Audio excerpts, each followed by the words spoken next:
बच्चों, आज हम फिर पढ़ेंगे गणित पूर्ण संख्याओं के चार आधारभूत संक्रियाएं। ये पिछले 3-4 दिनों से हम पढ़ा रहे हैं इस चैप्टर को। आज हम ये सवाल जो बताने जा रहे हैं ये नवोदय विद्यालय प्रवेश परीक्षा में आ चुका है, और इस तरह से अगर आप साथ चलते रहेंगे, सवाल लगाते रहेंगे, तो आपका सिलेक्शन अटल आवासीय विद्यालय नवोदय विद्यालय में 100% सुनिश्चित है। तो अब जो अरिहंत किताब में एक्सरसाइज दिया है, तो आप इसको करते रहिए। और कल भी 5 क्वेश्चन बताएंगे, 5-6 क्वेश्चन जो कठिन है, उसके बाद हम अगले चैप्टर में बढ़ेंगे। ठीक। तो यहाँ लिखा है, पहला सवाल है, एक संख्या के अंकों का जोड़ संख्या से घटाया जाता है, परिणामी संख्या हमेशा भाज्य होती है। भाज्य मानी विभाजित होती है। तो एक संख्या के अंकों का जोड़, अब कोई भी संख्या ले लो आप, मान लो हमने ले लिया 372, ये हमने 372 ले लिया।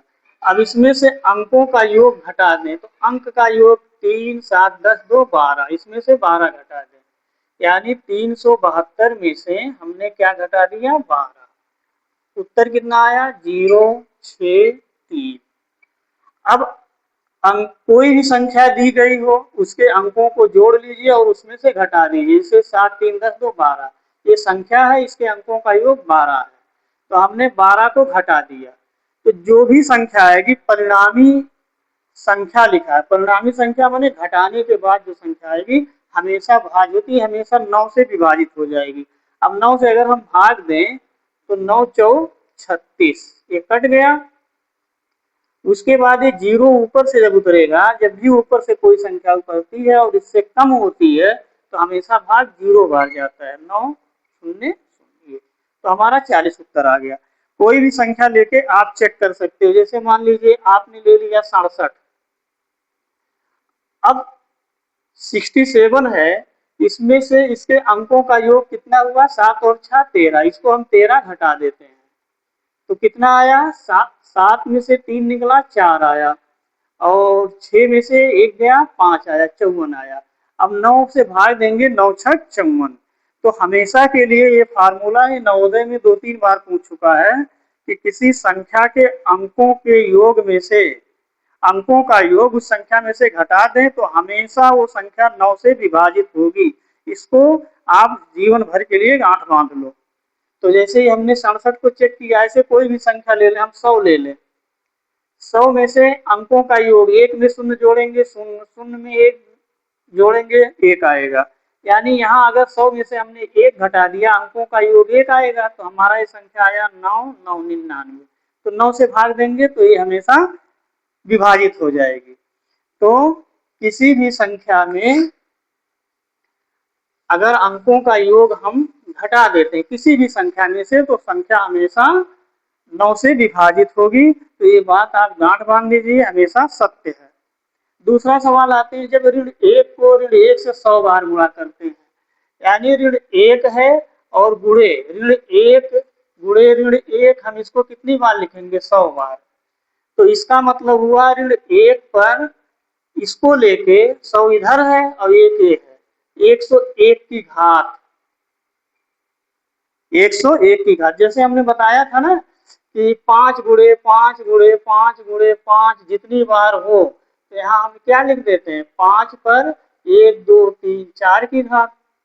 तो ऐसे ऋण 1 में ऋण 1 से 100 बार गुणा करेंगे, यानी ऋण 1 गुणे ऋण 1, इसको छोड़कर 100 बार होगा, तो इसको लेके 101 बार हो गया। तो जब 101 बार हुआ तो ये संख्या हमारी विषम होगी, तो विषम संख्या जब होगी तो ये आ जाएगा -1।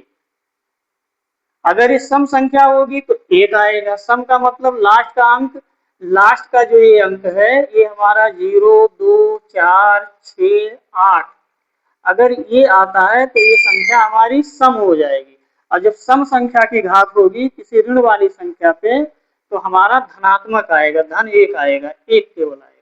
लेकिन ये विषम संख्या है तो हमारा क्या आएगा उत्तर, -1 आएगा। तो ये सवाल आप समझ लिए होंगे। अगला सवाल देखते हैं। तीसरा, प्रथम 10 अभाज्य संख्याओं के गुणनफल में इकाई के स्थान का अंक है। ये भी सवाल नवोदय में आ चुका है। तो प्रथम 10 अभाज्य संख्या हम लिखते हैं, तो एक ना तो भाज्य है ना अभाज्य है, पहली बार बता चुके हैं। 2 हमारा अभाज्य है, 3 हमारा अभाज्य है, 2 3 5 हुआ, फिर 7 हुआ, फिर क्या हुआ 11 हुआ, फिर 13 हुआ, फिर 17 हुआ, उसके बाद 19 हुआ। 1 2 3 4 5 6 7 8 संख्या हुई। 19 के बाद क्या आएगा हमारा 23 आएगा, 23 के बाद 29 आएगा। अब ये हमारी 10 अभाज्य संख्याएं हो गई। प्रथम 10 अभाज्य संख्या यानी पहला से जहाँ से शुरू होता है वहां से 10 अभाज्य संख्या हो गई। 1 2 3 4 5 6 7 8 9 10 10 संख्या हो गई। अब अगर इनका गुणा किया जाए तो इकाई के स्थान पे क्या आएगा, यानी ये गुणा कर दिया, ये कामा हटा के हम गुणा कर दें तो इकाई के स्थान पे क्या आएगा, गुणे कर दें सब। ये गुणा कर दिया, गुणा कर दिया, गुणा कर दिया, गुणा कर दिया, ये कर दिया। अब हम देखते हैं इकाई के स्थान पे 2 3 आए 6, 6 का गुणा 5 में करेंगे 6 5 30 आया, 6 आया, फिर यहाँ 30 आया। अभी 0 का गुणा 7 में करेंगे 0 हो गया, फिर 0 0 0 0 आ जाएगा। यानी अगर 0 आ जाए इकाई के स्थान पे गुणा करते समय तो हमारा इकाई के स्थान पे हमेशा 0 आएगा। अब देखो ये 30 आ गया, अब 0 से इसमें करेंगे 0, फिर इससे करेंगे 0, यानी 0 का जहां भी गुणा करेंगे सब 0 आएगा। तो कितना आसान सवाल है हमारा, हम इकाई के स्थान पे क्या आएगा 0 आएगा। दूसरा है किसी संख्या में 17 से भाग देने पे, कोई संख्या है, मान लो ये संख्या है कोई, इसमें हम 17 से भाग दे रहे हैं तो भागफल हमारा 23 आ रहा है, ये भागफल होता है। और शेष हमारा यहाँ क्या आ रहा है 7 आ रहा है। तो वह संख्या क्या होगी, किसी संख्या में, वो संख्या यही है, इसमें हम भाग 17 से दे रहे हैं, शेषफल 23 आ रहा है और शेष 7 आ रहा है। अब हम क्या करेंगे, इसका और इसका गुणा कर देंगे और शेष को जोड़ देंगे, यहाँ इसको जोड़ देंगे। तो 17 गुणे 23 कर लेंगे, 23 गुणे 17 या 17 गुणे 23 दोनों बात एक है। 7 त्रिक 21, 7 गुना 14, 14 2 16, और उसके बाद 1 में 3 का गुणा करेंगे 3, 1 का 2 में करेंगे 2, अभी आ गया 1 9 और 3, 391 आया। अब इस 7 को हम जोड़ देते हैं तो हो गया 8 9 3, 398 आया। अब ये संख्या हमें पता लग गई। अब 398 में अगर हम 17 से भाग दे के चेक भी कर लेते हैं तो 17 से जब भाग देते हैं तो 17 दुनाए 34, ये हो गया 34। अब यहाँ 9 में से 4 गया 5 आया, 8 ऊपर से आ गया 58 हो गया। अब 17 का पहाड़ा पड़िए, इससे ज्यादा ना हो, तो 17 तिया 51, और उसके बाद ये हमारा कितना 8 में से 1 गया 7 आ गया। तो देखो भागफल हमारा 23 आया, शेष 7 आया। तो ये संख्या हमें पता नहीं थी, हमने पता कैसे किया, भागफल दिए, भागफल दिया है, भाजक दिया है, इन दोनों का गुणा कर दिए और शेष को हमने जोड़ दिया, तो हमें ये संख्या पता लग गई। तो इस तरह का सवाल भी विगत वर्ष में नवोदय में पूछ चुका है। अगला सवाल चलते हैं।